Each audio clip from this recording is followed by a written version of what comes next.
दोस्तों जैसा कि आप लोगों ने थंबनेल में ही देख लिया होगा कि हम लोग आज के इस वीडियो में क्या जानने वाले हैं और हमारे पास समय बहुत ही कम है, ठीक है ना। जल्दी आपका एग्जाम होने वाला है तो मैं आपको बताने वाला हूं कि आप लोग बायोलॉजी में किस प्रकार से पास हो सकते हैं। जी हाँ, और इस वीडियो को देख करके आप सिर्फ पास ही नहीं बहुत ही अच्छे नंबर भी ला सकते हैं, क्योंकि अभी तक आपने थोड़ा बहुत तो मेहनत करी होगी और उस मेहनत का आप लोग कैसे यूज करेंगे ये हमारे पास देख सकते हैं पूरा क्वेश्चन पेपर है। और इसमें आपको मैं बताऊंगा कि जो 70 नंबर है इसमें आप यहां पर किस प्रकार से 30 से 35 नंबर आप आराम से ला सकते हैं अगर आपने कुछ पढ़ाई नहीं की अच्छी तरीके से, या तो आप अगर अच्छे तरीके से पढ़े होंगे तो आपको कोई दिक्कत आने वाली नहीं है। तो चलिए देखते हैं इस वीडियो को, यहां पर जल्दी से हम लोग यहां पर जान लेते हैं किस प्रकार से इस क्वेश्चन पेपर को आप सॉल्व करेंगे जो क्वेश्चन आपसे नहीं बनेंगे। देखिए यहां पर सबसे पहले हम बात कर लेते हैं ऑब्जेक्टिव क्वेश्चन की।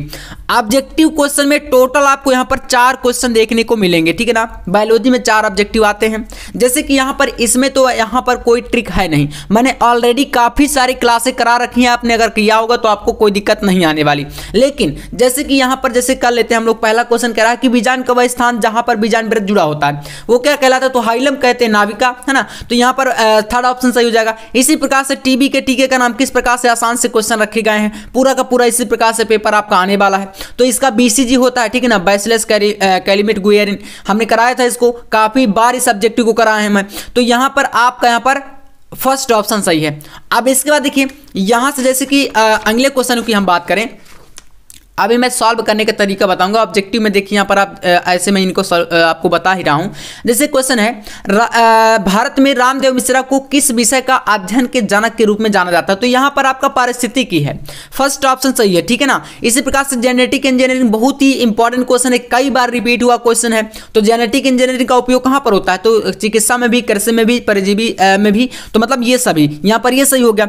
इसी प्रकार से अब आइए ये जो क्वेश्चन है निश्चित उत्तरीय, लघु उत्तरीय, दीर्घ उत्तरीय, इनको कैसे करेंगे, पूरा पेपर को आपको पहले अच्छे से पढ़ना है, जो कि हमारे पास 15 मिनट पेपर को पढ़ने के लिए ऑलरेडी दिया जाता है। अब ये ओरिजिनल पेपर है, प्रीवियस ईयर का पेपर है, ठीक है ना। यहां पर ये प्रीवियस ईयर पेपर है और ये इस प्रकार से देख सकते हैं क्वेश्चन भी आपके सामने है, कैसे क्वेश्चन आखिरकार आए हैं और कैसे सॉल्व करेंगे।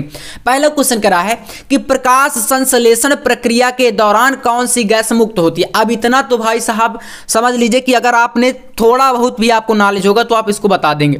प्रकाश संश्लेषण किस में होता है, पहले ये बताइए। पौधों में होता है। और पौधे क्या करते हैं, कौन सी गैस को मुक्त करते हैं, कौन सी गैस को लेते हैं, तो आप बोलेंगे भैया कार्बन डाइऑक्साइड को लेते हैं और ऑक्सीजन मुक्त करते हैं। और मनुष्य क्या करता है, ऑक्सीजन लेता है, कार्बन डाइऑक्साइड मुक्त करता है। यानी कि पौधे में और मनुष्य में जस्ट एक दूसरे का क्या करते हैं, ये उल्टा होता है, अपोजिट। तो बस इसका आंसर क्या कर देंगे, जैसे कि आप यहां पर डालेंगे, पहले निश्चित उत्तरीय प्रश्न है ना, तो यहां पर आपको लिखना है ऊपर से, देखिए स्टार्टिंग का बता रहा हूं, जैसे आपको करना है वही तरीका आपको यहां कर रहा हूं। तो यहां से आप डालेंगे निश्चित उत्तरीय प्रश्न, ठीक है, इस तरीके से आप लोग इसको डाल देंगे निश्चित उत्तरीय प्रश्न, ठीक है ना। और नीचे क्या करेंगे, पटरी की सहायता से आपको लाइन खींच देना है ऐसे, ठीक है ना, डबल कर सकते हैं। और फिर आप लोग यहां पर जैसे कि फर्स्ट क्वेश्चन है, प्रश्नोत्तर संख्या कितने हैं, 2 नंबर का है, तो इसमें आप पहले यहां पर डालेंगे, ब्लैक पेन से ही डालना है, ठीक है ना, तरीका यही होता है। इसमें आप डालेंगे प्रश्नोत्तर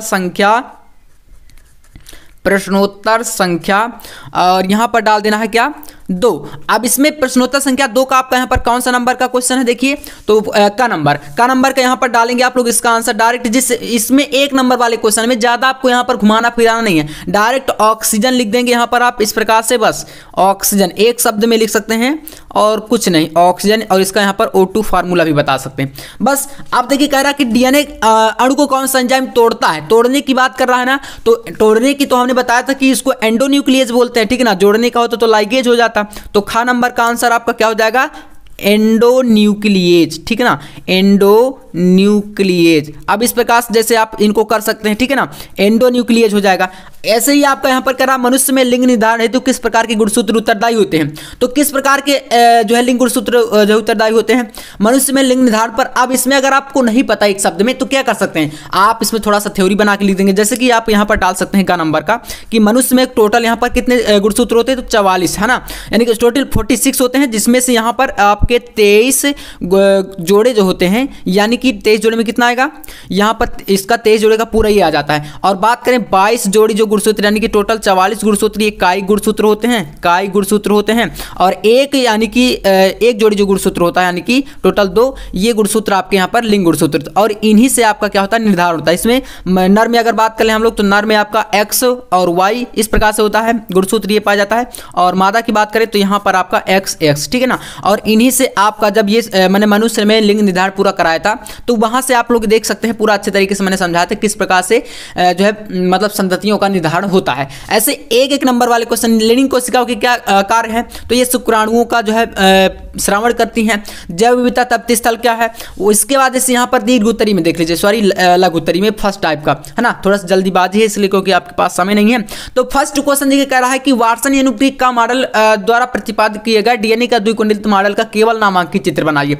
अब देखिए जब ऐसा क्वेश्चन आ जाए काफी इंपॉर्टेंट, इसको देख लीजिए कैसे आप लोग करके आएंगे बोर्ड एग्जाम में। देखिए यहाँ पर इसमें सिर्फ आपको क्या करना है, देखिए डीएनए का मॉडल बनाने के लिए आप द्विकुंडलित बोल रहा है ना, तो ऐसे करके एक चित्र बनाइएगा। पहले इस प्रकार से आपको ऐसा एक चित्र करना है, ये एक कुंडली हो गई और फिर से द्विकुंडलित बोला तो एक कुंडली इधर से करना है, ऐसे करके ये आपका ये द्विकुंडलित होगा। अब इसमें आपको यहाँ पर इसको डबल कर देना है, ठीक है ना, ऐसे करके ये डबल हो गया, ऐसे आपको ये डबल कर देना है। अब यहाँ पर आपको ABCD जो भी लिखा रहता है वो बता देता हूँ कैसे करेंगे, बिल्कुल एकदम आसान ट्रिक से।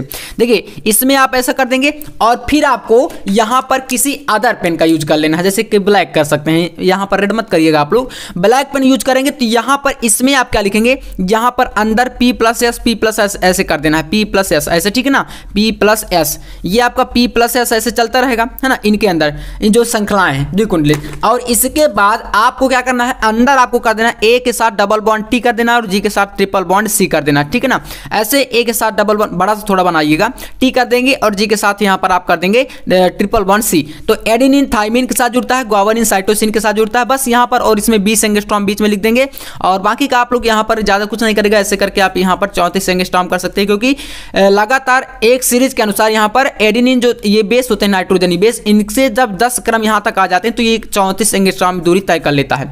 तो ऐसे करके ये द्विकुंडलित मॉडल भी आप बना सकते हैं। डायग्राम पर हमेशा आप लोग फोकस करिएगा, पूरा पेपर पहले अच्छे से पढ़ के, जहां पर भी आपको डायग्राम नजर आ जाए, जैसे कि करा किसी एक यौन संचारित रोग का नाम लिखिए, उसके रोकथाम के उपाय। यौन संचारित रोग आप सभी जानते हैं एड्स होता है, ठीक है ना, तो जैसे कि इसका आप लिख सकते हैं यौन संचारित रोग क्या है, एड्स है, डायरेक्ट बता रहा हूं। अब इसको रोकथाम के उपाय क्या है, ये किस प्रकार से होता है, HIV वायरस से होता है, आपको पता है, कई बारी मैंने बताया है, ऐसे आसान से क्वेश्चन आपको पास कराएंगे। तो एड्स बीमारी HIV विषाणु के कारण यानी कि इस वायरस के कारण होता है। और ये किस प्रकार से होता है, तो ये संक्रमित व्यक्ति के साथ, ठीक है ना, संक्रमित व्यक्ति से टच में आने पर होता है, ठीक है ना, संक्रमित व्यक्ति है यौन संबंध अगर करेंगे तो वहां पर ये बीमारी होती है। अब इसके रोकथाम के उपाय क्या कर सकते हैं, जैसे कि मतलब किसी भी व्यक्ति का जो दूषित व्यक्ति कहें तो संक्रमित व्यक्ति है, अगर उसका जो इंजेक्शन होता है, मतलब जानते हैं ना आप लोग जो दवा दी जाती है उसका आप लोग ना ही उस सिरिंज का यूज करेंगे, उस इंजेक्शन का, है ना। इसके अलावा आप लिख सकते हैं जैसे कि किसी संक्रमित व्यक्ति का जो रक्त होता है, रुधिर, वो किसी दूसरे व्यक्ति को ना चढ़ा जाए अगर वो पहले से संक्रमित है। तो ऐसे काफी सारे रीजन है जो कि आप बता सकते हैं, इससे ये एड्स बीमारी फैलती है। अब टर्नर और क्लाइनफेल्टर सिंड्रोम में मैंने बताया था, टर्नर सिंड्रोम में 46 हो जाती है, 6 के स्थान पर 47-48, मतलब 46 के स्थान पर 47-48 गुणसूत्र होते हैं, गुणसूत्री विकार ही है ये, ठीक है ना। डाउन सिंड्रोम में 46 से 45 हो जाता है, तो ये गुणसूत्रों की संख्या होती है। पौधे में दोहरा निषेचन क्या होता है, इसकी खोज किसने की थी, मेंडल के पृथक्करण नियम, मेंडल के नियम मैंने बता रखे हैं। मेंडल के नियम में जैसे कि आप यहां पर 2 नंबर का क्वेश्चन है, तो जैसे कह रहा पहला नियम मेंडल का, मान लीजिए आपसे पृथक्करण नियम पूछ रहा है, ठीक है ना। पृथक्करण नियम में पहले आप क्या करेंगे, इसमें मैं आपको एक डायग्राम समझा रहा हूं। इसमें आप जैसे कैपिटल R, स्मॉल r, ये आपका प्रभावी लक्षण होगा। कौन सा लक्षण है, प्रभावी लक्षण है, ये आपका अप्रभावी लक्षण है। ऐसे डायग्राम समझ लीजिए, इतना बना के आ जाएंगे, नंबर आपको आराम से मिलेंगे। ये आपका मान लीजिए लाल पुष्प है, कैसा लाल पुष्प है, ये आपका क्या है, सफेद पुष्प है।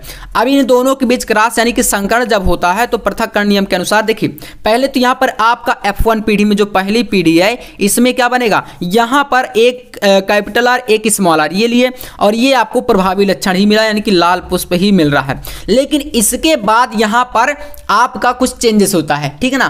चेंजेस क्या होता है, देखिए जो आपको यहाँ पर एक आरेख बनाना है, इससे आप यहाँ पर कैपिटल आर स्मॉल आर, तो एक यहाँ पर लेंगे, इस प्रकार से लेंगे, एक यहाँ पर आपको ले लेना है ऐसे करके, और एक यहाँ पर। इस बॉक्स को आप समझिएगा थोड़ा सा ऐसे, इस प्रकार से बनाना है आपको। और इसके बाद देखिएगा यहाँ पर क्या चीज़ें बनती हैं। देखिए जब कैपिटल आर से करेगा तो यहाँ पर ये बनेगा, कैपिटल आर स्मॉल आर से ये आपका बनेगा, यहाँ पर स्मॉल आर कैपिटल आर से तो ये आपका बनेगा, इसके बाद ये दोनों इस प्रकार से ये बनेगा। ऐसे ये आरेख मानिए कि पूरा का पूरा जो आरेख मैंने बनाया है ये आपको बना के आना है, इतना है ना। और बाकी अगर आप थ्योरी भी नहीं अच्छे से लिखेंगे तो भी आपको नंबर मिल जाएंगे अगर आप इतना करके आते हैं। तो चीज़ों को आप पास करने के लिए अगर ये सब देखते हैं तो पूरा का पूरा इंपॉर्टेंट आपके लिए है डायग्राम, इतना फोकस कर लेंगे। और बाकी का अदर क्वेश्चन भी आप देख सकते हैं। ऐसे ही आपके पूरे के पूरे मेंडल के योगदान पर संक्षिप्त टिप्पणी करिए। बहुभ्रूणता मैंने कई बार बताया है कि एक से अधिक भ्रूण अगर किसी बीज में जो है निकलते हैं तो वो आपका बहुभ्रूणता हो जाता है, ठीक है ना।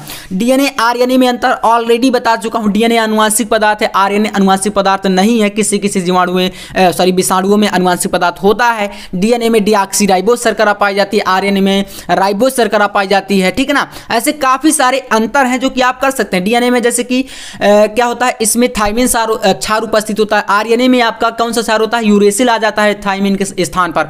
ऐसे अंतर लिख के भैया 3 नंबर आपका 3 ही अंतर देना है, देखिए आराम से ला सकते हैं, है ना। तो ये सारे क्वेश्चन मलेरिया परजीवी के जीवन चक्र का फिर से एक चित्र आ गया, देख सकते हैं। तो आपसे कुछ ना कुछ तो बनेगा, वहां पर करके तो आएंगे। तो ऐसा अगर आप करते तो आराम से पास होने के लिए तो आप नंबर ले ही आएंगे। इतना जरूर करिएगा, क्वेश्चन को छोड़ के नहीं आना, थोड़ा दिमाग लगाइएगा। जो क्वेश्चन बने आपसे उसको पहले करना है, और जो फिर नहीं बन रहा उसको बाद में आपको ऐसे इसी तरीके को अपनाना है जो कि मैंने बता दिया, ठीक है ना। तो इस प्रकार से अगर आप करेंगे तो बायोलॉजी में आराम से आप अच्छे नंबर लेके आ सकते हैं। तो बस आज की वीडियो में इतना ही। वीडियो पसंद आया तो लाइक कर देना, चैनल पर नया सब्सक्राइब कर लेना। और जल्दी हम लोग इंग्लिश की तैयारी करने वाले हैं, फिजिक्स केमिस्ट्री एकदम अच्छे तरीके से। तो चलिए मिलते हैं नेक्स्ट वीडियो में नेक्स्ट टॉपिक के साथ। तब तक के लिए जय हिंद, वंदे मातरम।